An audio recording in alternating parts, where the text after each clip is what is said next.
Thank you, Kurt and Ravi. We didn't rehearse, so there might be some repetition, but I would be brief, away from the norm. Come and mourn with me for a while. And for all those listed in this program, including Jovan and Anton and Vance and Kimberly. It appeared that Peter was in no hurry to enter this world. Dr. Ralph Boland had admitted Myrna to the maternity ward of the Port of Spain General Hospital 1 week before Christmas 1963. By Christmas Eve, the baby had not yet arrived, and so Myrna was allowed to return home for the celebration of the birth of Jesus.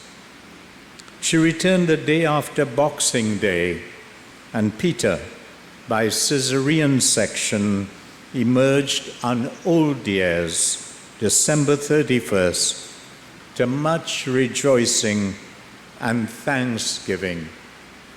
Myrna called out his name, Peter Brian Rajendra Hanoomansingh, and her sister Mavis proclaimed that her nephew was the most beautiful baby she had ever seen. Radio Guardian dominated the airwaves.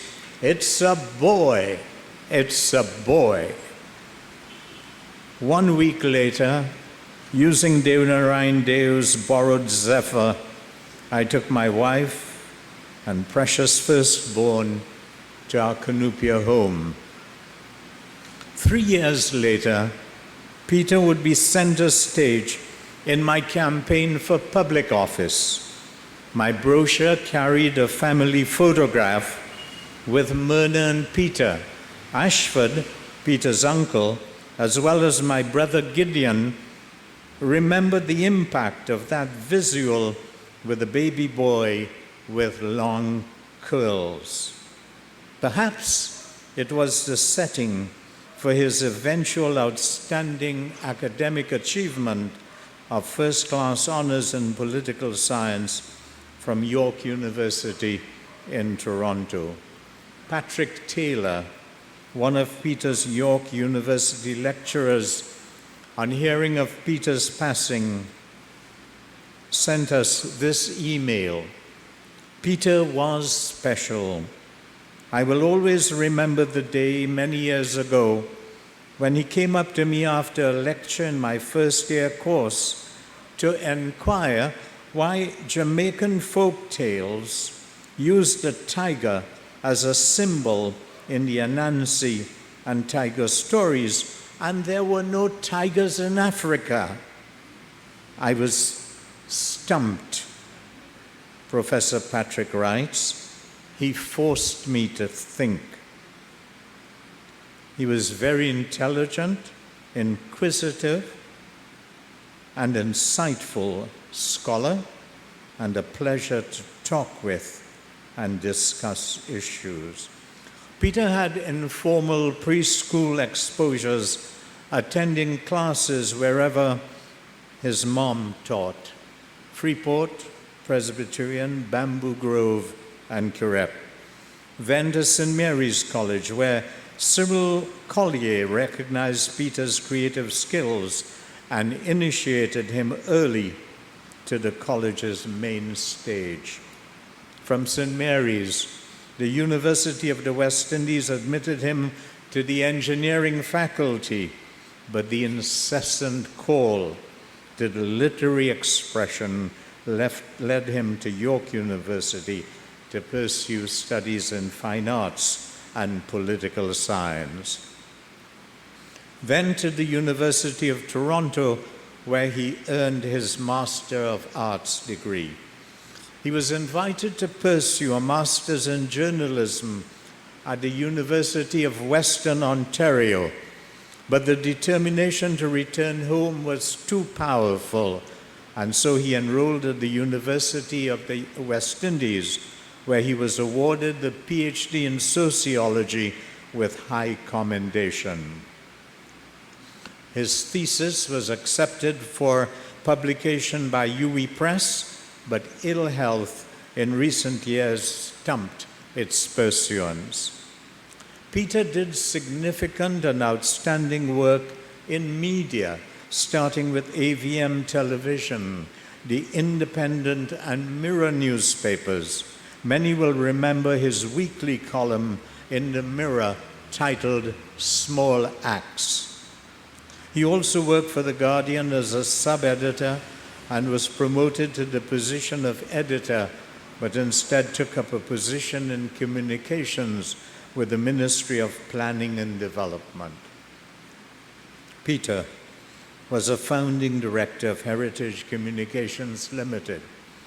He produced, together with Ricky Latif, memorable documentaries and features for television. Share with me the glad tidings of a rare family odyssey.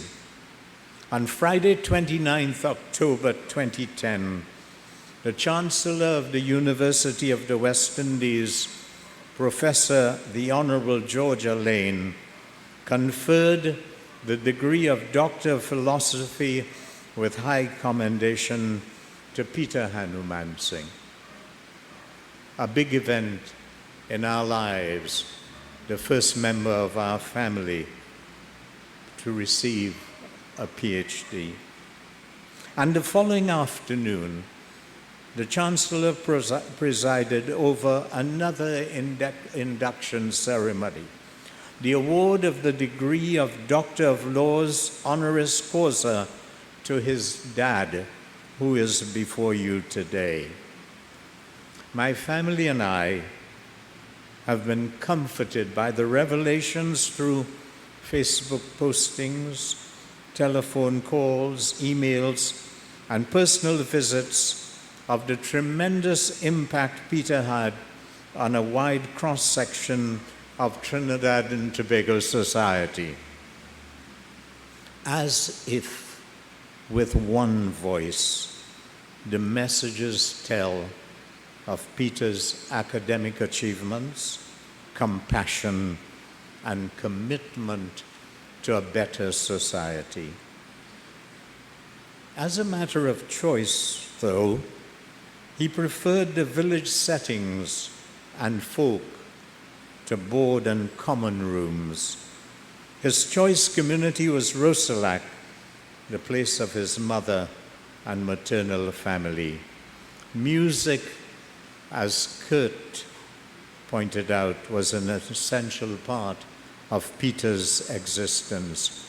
He played the pan and cherished the flutes Hari Om Sharan gave him.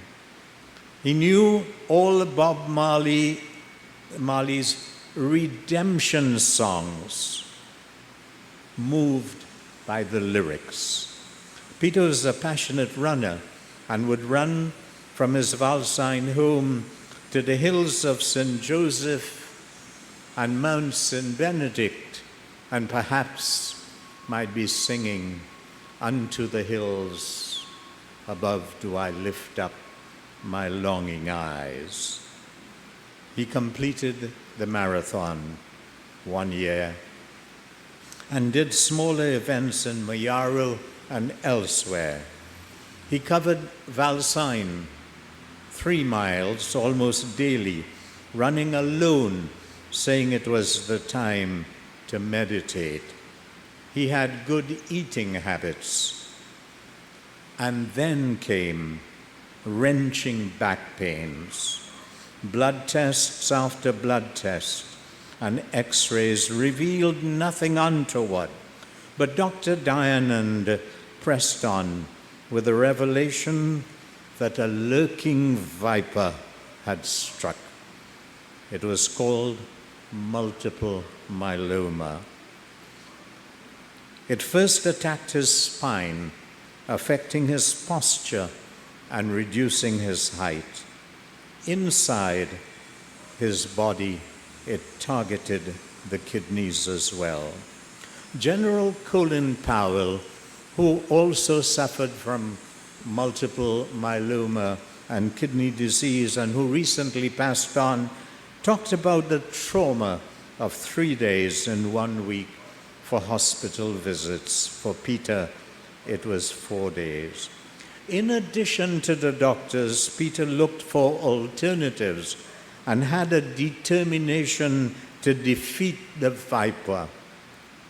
And he did for some time with the strength and determination of his Kshatriya ancestry. The quality of life was seriously compromised. The viper lurked and hid and attacked. Our son and brother and uncle and nephew and cousin and friend passed on Saturday. Was it a victory for the viper? We are told that we came from God, and to him is our eventual return. A necessary end, one sage wrote. Rabindranath Tagore expressed Peter's sentiments in one of his poems, "Farewell, my friends.